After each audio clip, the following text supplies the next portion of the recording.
Hello, and welcome to Beehave.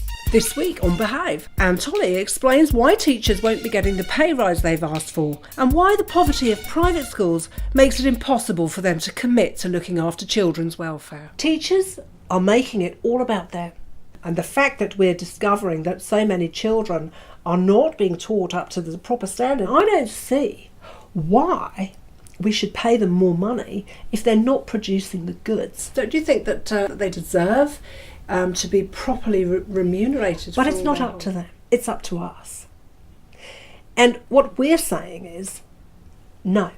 Hey look, it is true that we're living in a time of fiscal constraint, and to be quite honest with you, I have to now say that we can't give teachers a bigger pay rise because we simply, in reality, we don't have the money because we're going to give it all to private schools. Do you think that 33,000 children at private schools should have a set of clear policies about their welfare? Schools have told us that to produce any kind of piece of paper with expectations to look after the welfare of their children will be too expensive for them. They now receive just 20% of their running costs from the government.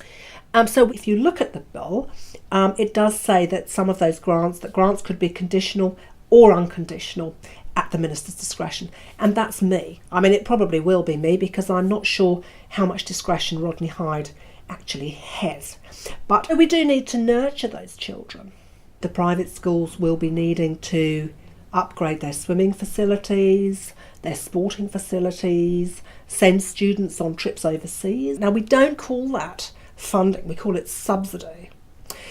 But it is funding.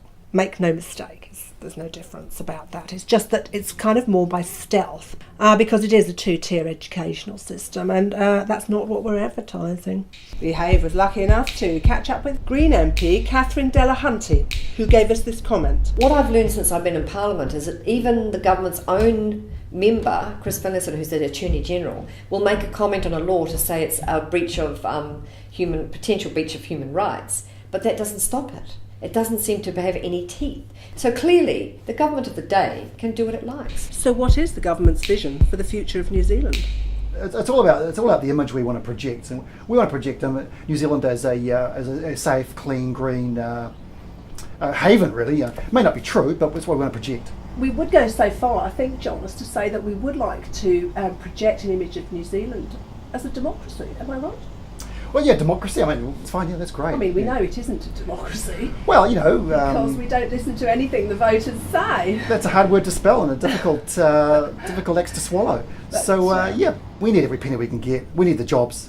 We need the investment. We need the prestige. We figure that as long as we keep putting out inaccurate advertising, people will keep coming here. Absolutely. Coming up on Beehave, the real top 5 reasons for visiting New Zealand. How's the old special relationship with America doing? Barack and I born in the same year, of course, both raised by a white mother. And we'll leave you with Tolley's reaction to seeing herself on Beehave. Beehave.